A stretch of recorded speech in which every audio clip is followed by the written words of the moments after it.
교수님, 많은 사람들이 브랜드라는 용어를 사용합니다. 정확한 의미가 무엇인가요? 네, 이번 시간에는 브랜드란 무엇이며 어떤 요소로 구성되어 있는지, 그리고 브랜드의 용어에 어떤 것이 있는지 설명하겠습니다. 여러분들은 브랜드가 무엇이라고 생각합니까? 회사의 이름을 지칭할까요? 제품의 이름을 지칭할까요? 아니면 회사와 제품의 이름을 모두 지칭할까요? 아니면 소비자들의 머릿속에 형성되어 있는 무형의 지식까지 포함할까요? 미국 마케팅협회는 브랜드는 어떤 판매자의 제품과 서비스를 다른 판매자의 제품이나 서비스와 구별해주는 이름, 용어, 디자인, 심벌 또는 어떤 다른 특징이라고 정의를 내리고 있습니다. 그리고 우리나라 상표법은 상표란 자기의 상품과 타인의 상품을 식별하기 위하여 사용하는 표장이라고 정의를 내리고 있습니다. 여기서 표장은 기호, 문자, 도형, 소리, 냄새, 입체적 형상, 홀로그램, 동작 또는 색채 등으로서 상품의 출처를 나타내기 위하여 사용하는 모든 표시를 말합니다. 따라서 미국 마케팅협회나 우리나라 상표법에서는 브랜드를 제품의 이름 또는 이름과 관련된 표장을 말합니다. 그러나 우리가 일상생활에서 브랜드 가치를 이야기할 때 브랜드는 삼성, 애플 등과 같이 기업의 이름을 지칭합니다. 그리고 브랜드 종류를 이야기할 때는 제품 브랜드, 기업 브랜드 등으로 구분합니다. 그 밖에 브랜드 용어로는 브랜드 자산, 브랜드 인지도, 브랜드 충성도 등 여러 가지 용어가 존재합니다. 즉, 일상생활에서 브랜드는 단순히 제품의 이름이나 기업의 이름만을 지칭하지 않는다는 것입니다. 그렇다면 브랜드는 무엇일까요? 좁은 의미에서 브랜드는 미국 마케팅협회나 우리나라 상표법의 정의와 같이 제품의 이름 또는 이름과 관련된 표장만을 지칭합니다. 그러나 넓은 의미에서 브랜드는 기업 및 제품의 이름 또는 이름과 관련된 표장, 그리고 소비자들의 머릿속에 형성되어 있는 무형의 지식까지 모두 포함합니다. 체험 마케팅의 저자 번 슈미트는 브랜드란 소비자의 마음속에 있는 다른 기업, 다른 제품, 다른 서비스, 다른 비즈니스 모델과 차이가 있는 독특한 그 무엇 또는 문화라고 하여 넓은 의미로 브랜드를 정의하고 있습니다. 그렇다면 브랜드와 상표는 같은 개념일까요? 브랜드를 기업 및 제품의 이름 또는 이름과 관련된 표장, 그리고 소비자들의 머릿속에 형성되어 있는 무형의 지식이라고 정의한다면 상표의 정의는 무엇일까요? 흔히 브랜드를 번역하여 상표라는 용어를 사용하고 있으므로 브랜드와 상표는 동의어라고 할 수 있습니다. 그러나 정확히 설명하면 브랜드는 상표보다 훨씬 넓은 개념이라고 할 수 있습니다. 왜냐하면 상표는 특허청에 등록되어 법적으로 보장받는 등록상표만을 지칭하기 때문입니다. 브랜드는 앞서 설명한 바와 같이 등록상표 이외에 많은 의미와 영역을 포함하고 있기 때문에 상표와 브랜드는 다르다고 할 수 있습니다. 이번에는 브랜드 요소에 대하여 설명하겠습니다. 브랜드 요소란 브랜드를 식별하고 차별화하는 여러 가지 요소들을 말합니다. 즉, 제품 이름, 로고, 심벌, 캐릭터, 슬로건 등이 브랜드를 구성하고 있는 요소들입니다. 브랜드 구성 요소들을 구체적으로 설명하면 다음과 같습니다. 브랜드 이름은 글자, 단어, 숫자와 같이 말로 표현되어 발음할 수 있는 것을 말합니다. 예를 들어 갤럭시, 제네시스, 세븐업 등이 브랜드 네임입니다. 로고는 브랜드 이름을 쉽게 떠올리고 오랫동안 기억할 수 있도록 시각적으로 만든 독특한 글자 형태를 말합니다. 화면에서 보는 것이 로고입니다. 심벌은 글자 형태 외에 회사나 상표를 종합적으로 나타내는 상징을 말합니다. 평택시, 정부부처, 수원시에서 특징 있는 심벌 마크를 사용하고 있습니다. 캐릭터는 브랜드의 호감도와 신뢰도를 심어주는 특별한 유형을 말합니다. 코트라, 대전광역시, 연세대학교의 캐릭터가 멋있음을 알 수 있습니다. 슬로건은 브랜드의 핵심 정보를 전달해주는 짧은 문장을 말합니다. 널리 알려진 바와 같이 나이키는 Just Do It, 맥도날드는 I'm Loving It, 애플은 Think Different를 사용하고 있습니다. 징글은 브랜드의 음악적 메시지로 음악 슬로건 또는 광고용 후렴구를 말합니다.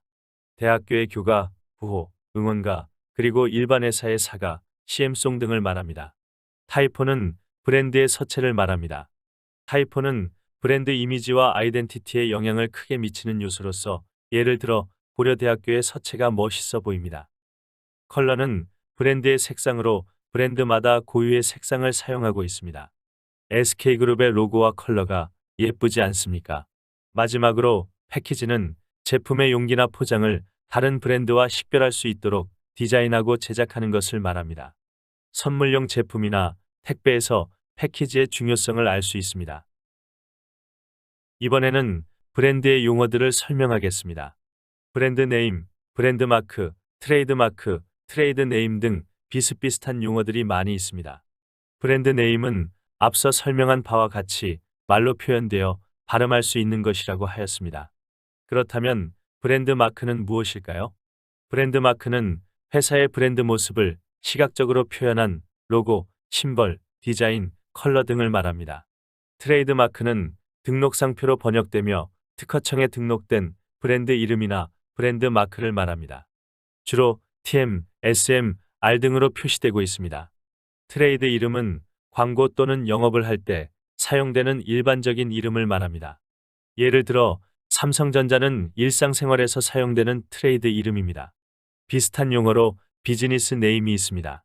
비즈니스 네임은 축약되지 않은 기업의 법률상 이름을 말합니다. 예를 들어 법정 문서나 관공서에 제출하는 문서에는 삼성전자 주식회사와 같이 비즈니스 네임을 사용합니다.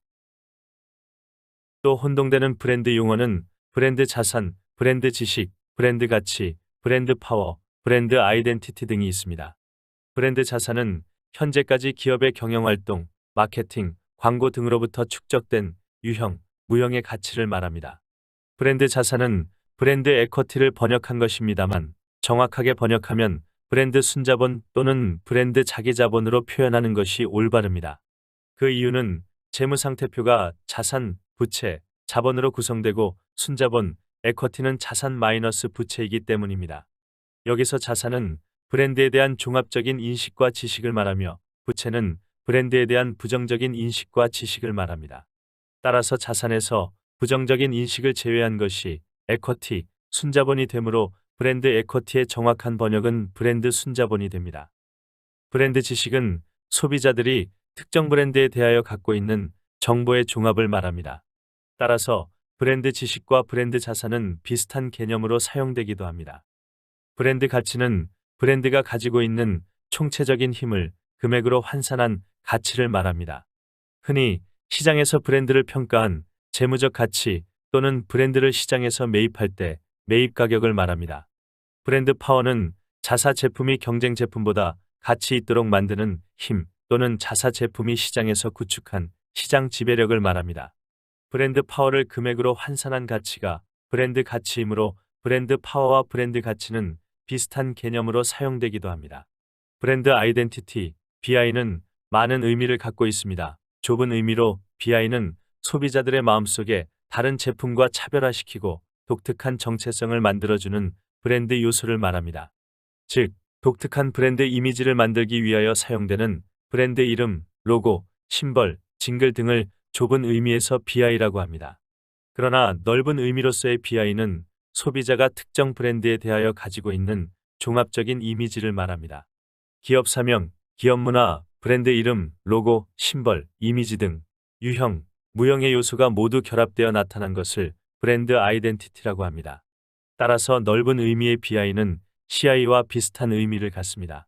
CI는 기업이 갖고 있는 전반적인 특성을 말하는 것으로 기업을 상징하는 물리적인 증거인 제품, 포장, 점포, 판촉물, 광고 등은 물론 무형적인 요소인 경영이념, 제품의 질, 서비스 등을 포함하고 기업 이름, 심볼, 로고, 컬러 등을 모두 포함한 개념입니다. 교수님, 오늘 수업을 계기로 브랜드의 개념을 완전 마스터하였습니다. 감사합니다. 네, 다음 시간에는 브랜드 종류에 대하여 설명하겠습니다. 많은 시청을 바랍니다. 자세한 내용은 4차 산업혁명 시대의 마케팅 공부를 참고하세요. 마케팅 공부에 도움이 되었다면 좋아요, 가입, 구독, 알림 버튼을 꼭 눌러주세요.